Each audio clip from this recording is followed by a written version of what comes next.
Hey, welcome back to the podcast. Today I am talking to Mario Lanzarotti. Mario is a high performance coach, TEDx speaker, and conscious leader, and he's on a mission to help entrepreneurs make more money in half the time.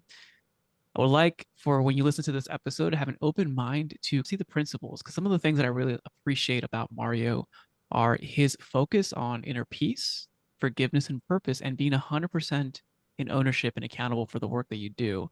And I think those are principles not only for true success as an entrepreneur, but also success in your business and other areas of your life, relationships, personal life, etc. Definitely listen to this podcast with an open mind. And I hope that you appreciate and enjoy our conversation today here with Mario. Mario, welcome to the pod. Raul, thank you so much for having me. I'm excited to chat about a different conversation with you today. I know typically we talk about business growth, some ideas for strategy, but the one thing that I see personally in my personal reflections day in, day out, working with businesses, working with myself or on myself, is that regardless of the ideas, regardless of the execution, regardless of the team size, the revenue, the income, whatever, we are still living in a human experience. We are having to work with ourselves, and we either do what we believe we can, and we also empower others to do what we believe they can do and help them achieve what they believe is possible. I kind of want to dive into that side of the story, that side of maybe the way that we talk about work and business, and learn a little bit more about your experience leading you up to this point. Yeah, absolutely. I think that's a powerful conversation. There are many facets for us to dive into. No, I love it. I'm curious to know on your end, like, you don't just wake up and want to do this kind of work for a living. What led you here? A lot of pain and suffering. I was 21 and I didn't really know what to do with my life. All I knew was that I wanted to find something that would allow me to have a lot of respect from other people and Mhm. it would allow me to make a lot of money quickly. I didn't want to study for a long time. I didn't want to do things that most people did. So I looked for something unique and I watched the movie Catch Me If You Can with Leonardo DiCaprio, and I saw Frank Abagnale in the role of the pilot. And so I fell in love with the idea of becoming a pilot because what I saw was quick money, travel around the world. Everybody loves a pilot. Everybody's proud of a pilot and lots of attractive women. So I was like, jackpot. That's what I'm going to do. So I threw myself at this idea and I went through all the trainings in Germany. I was admitted to the Lufthansa Flight Training Academy, Mhm. and it was like somebody had just woken me up out of a dream. The day that I walked into that flight school, suddenly all of it became real.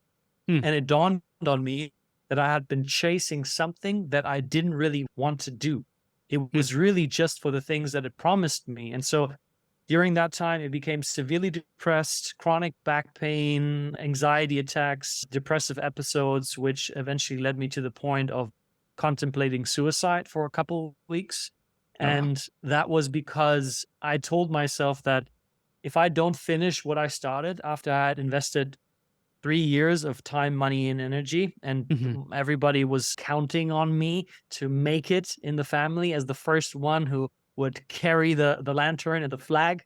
Yeah. And I put so much pressure on myself that it was either do or die. And then I remember through divine intervention on YouTube, I found Tony Robbins and Les Brown. Mm. And I consumed their content like 24 hours straight. And all of a sudden, I realized that my entire life was a creation of my mind, that I wasn't suffering because of the events that were happening.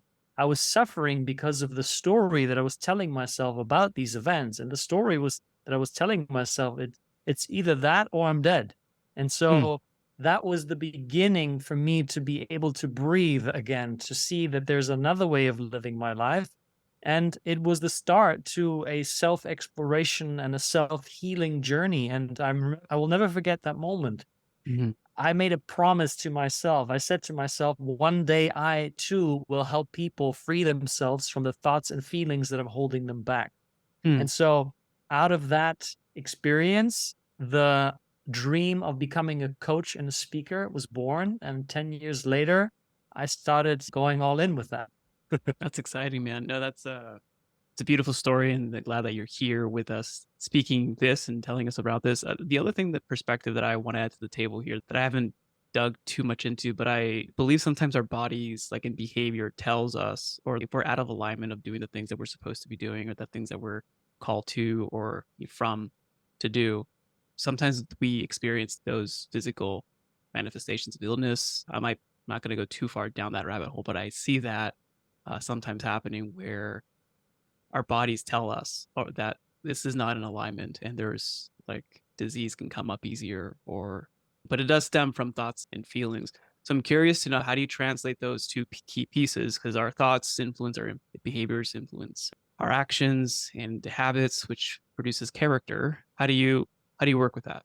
So, can you rephrase the question? I want to make sure I really understand it because I feel it's a great question, but I want to make sure I really get it. Yes, I mean, you're working with the elements of or the principles of thoughts, feelings, behaviors, Mhm. habits, character, and that shapes someone's life based on the things that they do.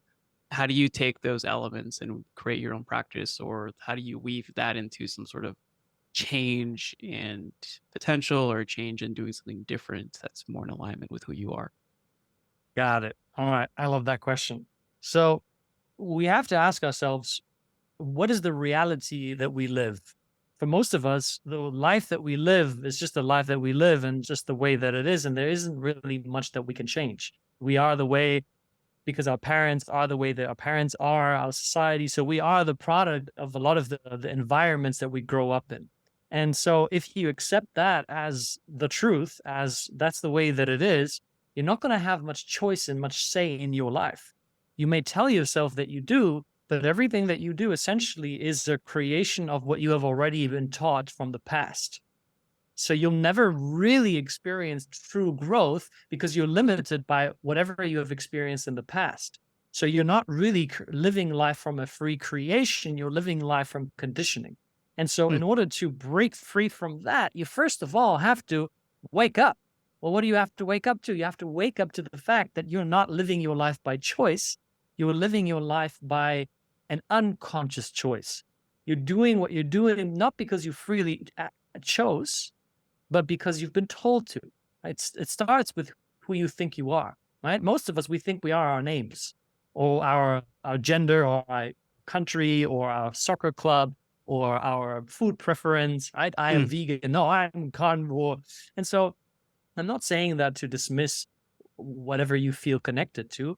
I'm inviting people to explore that you are bigger than that. Whatever you put after I am, it shapes who you think you are, and who you think you are decides how you feel, and how you feel shapes how you think, and how you think decides how you act. So your Hmm. entire loop of possibilities in your life is an expression of who you think you are. And Hmm. unless you realize that, you'll never be free. Yeah, it's actually pretty interesting because the key thing there too to keep in mind though is like, how do you marry that to some of the principles of reality? Like when I woke up this morning, I got out of bed and I went down, not floated to the roof because of gravity. So there are some principles of reality that we have to manage. So, but this stems around self belief, self view, and then however you see yourself, you're going to behave according to that view. How do you marry that too, though, to like something like if you see yourself pretending to fly, like you're not going to be able to fly out of your window. Well, So how do you marry? Because I've talked to a lot of founders, have these conversations, and I know this is a silly question, but I just want to ask the silly question because I have yeah. met those delusional founders and I have worked with people who think that they're doing something when in reality it's not really tied to reality. Yeah. I think that what you're addressing is the realities, is the 3D realities of the senses, right? If I jump out of my window, I'm going to have a pretty hard landing and I'm going to hurt and break something. And I can tell myself, oh, no, that's not happening. And I will be delusional, Yeah. right? There's a 3D reality. However, if you want to expand whatever is possible in your 3D reality, and all you do is you work inside of that 3D reality, you're not going to go very far. Hmm. You're going to have to go into a different realm. You're going to have to go in the realm of consciousness. And that's exactly where I come in. See, if you're trying to change matter by changing matter, you'll be very limited. I'll give you an example. If you, for instance, use visualization, right? If you visualize actually going to the gym, there are studies and studies that have proven this. If you Mhm. don't go exercise, but you just imagine that you're actually exercising, your body will create the result as if you were physically exercising. Yeah, What is the form and matter, the duality, like Platonic ideas, but let's talk about that. Let's talk about what does it mean to go to that realm? what does it mean to go that realm? Means you have to change your state of being. Your state of being is made up of how you think and how you feel. Hmm. And when I just did this today with my coaching clients, they often come to me and they're like, I struggle with sales. I'm not closing sales calls and I'm saying all the right things. And then they ask, hey, do you have a better script? And I say, I don't do that bullshit. I don't do scripts. That's just so superficial. I ask them to come and I say, what's happening inside of you right now? Oh, I feel anxious. Okay, where do you feel that? Oh, I feel that in my chest. Okay, good. Now, how does feeling anxious show up in your life? Well, there's a certain behavior associated to that. So you might Mhm. shrink, you might hold back, you might not show up confidently. And so Mhm. you're in this box of whatever is possible depending on how you feel and think. So what I do then is I guide you in and I guide you into that feeling because the only way to move through fear is to actually feel it. You cannot outwork fear. Like Alex Hormozy said, you can't shout a bunch of affirmations in the mirror hoping that your self doubt will go away. You will have to outwork your self doubt. Mm. Sorry to say that, that doesn't work. It's only temporary because you'll always have to continue creating results. But as soon as you lower the amount of results, that voice, oh, it's not enough, that creates the anxiety will kick in immediately. It's a So perpetual. instead, It's horrible, huh? yeah, Yeah. yeah, so and that is a recipe for burnout. That's a recipe for disaster because you constantly have to keep going. If you can't and you fall apart, that's it. You're inviting suffering back into your life. And again, I said there's no possibility for freedom there. There's no chance for peace. There's only relief. You can only find relief. Relief is this momentary thing where you hit a goal. Yes, I did it this month, 50K. And then 5 minutes later, ah, man, but I should be aiming for 75 now. Ah, so Mm. the relief is over. So then you look for the next relief, your next dopamine hit. And And it's so a you're yeah. living this superficial lifestyle. But Mm. when you go inside, when you go deep, when you go profound and you feel through it, it's uncomfortable. It's Mm. scary in the beginning, but man, on the other end, holy cow, there is freedom, there is peace, and there is a way of living your life that you cannot even think of because your thinking is so limited based on the way you feel all day long. So let's talk about that. What is it to go through a feeling? Is it just to sit in it? Is it to experience and to tolerate it more? Tell me more about that. Yeah. So our best teachers in this case are children because they are not so conditioned by the way that we think we should live. A child, when a child is sad, it's written on their face, all over their face that the child is sad. They will cry. They will be in that feel. Their whole body is going through the experience, and they'll do that for a moment, and then the parent comes and say, "It's okay, honey," and they cry. They go, "It's okay," and they cry, and then 2 minutes later, they go back to being joyful. Mm. Why? Because they just experience the sadness fully without containing it. Anger, take anger. Anger is a very delicate conversation, especially for men, because men in our society were told if you're angry, you're dangerous and you're not supposed to dangerous because that intimidates people. But Mm. I'm not saying be this angry man who runs around hurting people. I'm saying express your anger in healthy ways. That might mean you go and you take a pillow and you scream at the top of your lungs into that pillow, or you punch into that pillow, or you go take a boxing class, or you go out into the woods and you somewhere where you're by yourself and you take a piece of wood and you just smash it into the ground, but you let it out. And Mm. when you let that out, the tension, the energy can flow freely through your body. That's how you heal trauma. And now you've created space. And what do you do with that space? Well, with that space, you actually begin to create something that hasn't been there before. And that's true innovation. And that's where you get to live life truly from an authentic place where you actually are the creator of the way you live your life. I see that. So feeling that fully, going through it, feeling the emotion. Yeah, just sometimes I see that and I've seen people take it too far where it's too emotional? Like if they're too emotional, they can't think rationally about a decision. So how do you balance those two things, rationality? Because children, my son is very emotional because he's also not 100% rational because it's not fully developed. So tell me more about balancing that through ration and where reason plays a role into it. Well, that's a good question. I would say there's no such thing as too emotional. I'd say the people that usually don't have a handle on their emotions, they don't really feel through them. They try That's to contain them. They try to fit into a box. When they feel the anger, they're like, no, I shouldn't feel angry. I don't know, that's not right. That's not good. Or they feel sad or upset. And no, I shouldn't feel that. So they're constantly in a fight with their own feelings.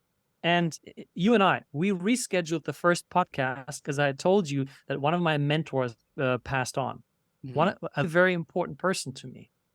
A couple of years ago, I would have not allowed myself to feel that. I would have probably carried that for months, if not years.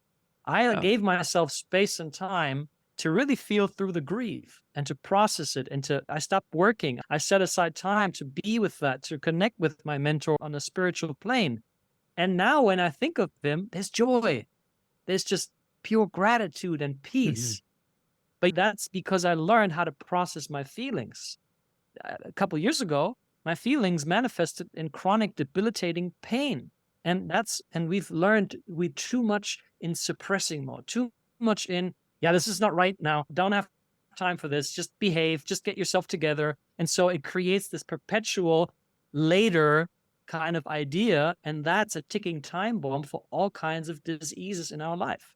Yeah, it's like a snowball effect, and that's what my point was earlier. If not processing things, it could show up in other ways. No, it's You interesting. got it. No, yeah, I just wanted to see where you work. Some practitioners, some people mentioned that to get rationality out of the door, and like that's not. I don't think that's the best advice. So I just wanted to see where you stood on that. Yeah, absolutely. No, I like I that. think rationality is very important as you clear the emotion because you can't be rational unless you have really cleared the emotion. You tell yourself that you are, but the emotion will always control your thinking and your acting. And then you call it being rational. No, no, I hear you. All right. Well, we went through a lot. Thank you for going in the little boxing ring here and just having a 1-2 punch and some jabs and returns. I appreciate that. I'm curious on your end, as you view, maybe this might be a huge macro question, but maybe we can review what you're seeing in the trends of the people you work with. What are some of the trends in terms of either age demographics, culture, societies, the time, accessing too much news, information all in one place? Like, what are some of the things that you're seeing? Obviously, with your current perspective, I know it's not 100% a Yeah. study, but I love to know what are Yeah. you seeing today? What are some of the trends? What are some of the things that you see are Yeah. good? What are some of the things that are opportunities? Yeah. I see there's a lot that I see. And I'll start with some of the big challenges that I see business owners and entrepreneurs face more than ever before. Mental health is probably the biggest unspoken challenge in the entrepreneurial realm Mm, for sure. I have not met a single entrepreneur who isn't struggling with their mental health. And the problem is they're not making it their number one priority because they mm, think if they did, it would somehow hurt their business. But the opposite it could be further from the truth. The yeah, more you prioritize mental health and emotional well-being, the more effective you are in your business, the easier it will be to grow and scale, the better your relationships, both in the business and outside the business, the more joy you feel, the more you love what you actually do. So that brings me to another conversation, and that is another thing that I see, which I love, is that so many entrepreneurs and business owners are leaning into this work. They're starting to see, they're like, it's healthy to have a coach, it's healthy to have a mentor, it's healthy to be connected with people on and offline and to open up about the things that we all feel on a regular basis. And that I feel is really, really powerful because there is a big shift happening in the world in terms of consciousness where a lot of business entrepreneurs and leaders are moving away from doing things just because they want to make money. They've come to yeah. that place where they're like, it's not enough. And not enough from a scarcity place, but from a soul place where they're like, Or they're man, lacking I know there's purpose, or something. they're making up purpose, right? Yeah.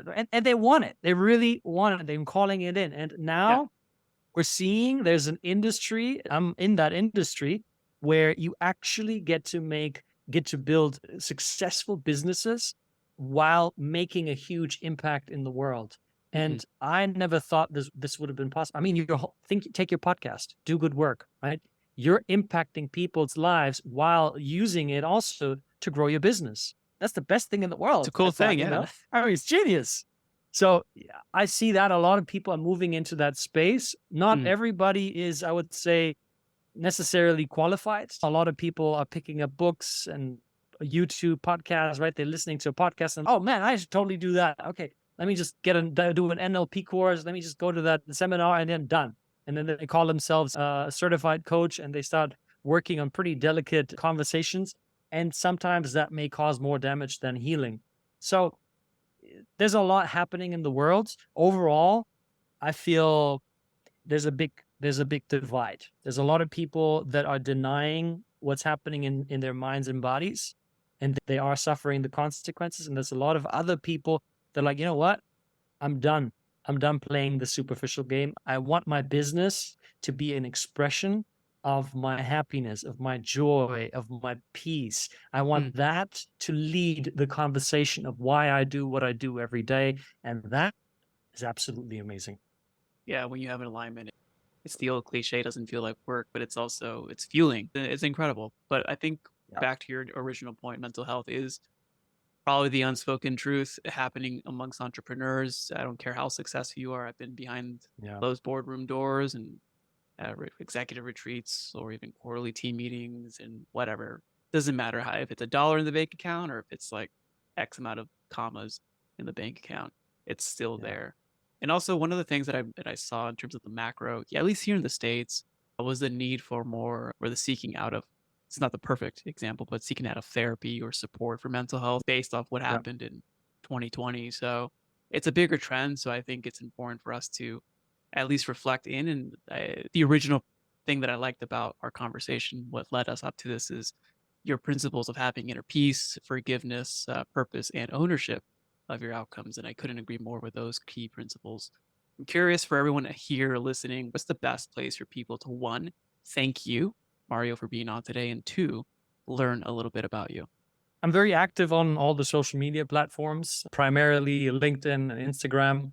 And for me, what's most important, I don't want people to just take what I say and say, oh, yeah, he's totally right. Great. I don't even want you to agree with it. I want you to contemplate what I say. I want you to cultivate. I want you to experience it. I want you to just put it to the test and then reach out. Let me know. Hey, Matt, what you said about like your reality and all that was really cool. That was really fascinating. Or what you said about mental health, I don't agree with that. I just want to hear from you and I would Mm. love to have a conversation. And if that leads to anything, great. And if not, that's also fine. For me, it's important to make connections.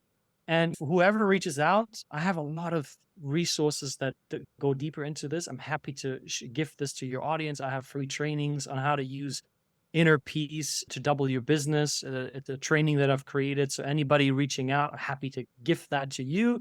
And if you want to check out my website, it's my full name, mariolanzarotti.com. And yeah, thank you for having me. Absolute pleasure to be here with you. I love it. We'll put those links in the show notes, Mario. Thank you again, man. If you found value in today's podcast, please consider sharing this with someone that you believe could also benefit from this episode. You never know, you may be the catalyst that opens them up to a new way of operating their business and experiencing life. As always, it's an honor to be a small part of your journey. This is Raul Hernandez. Do good work.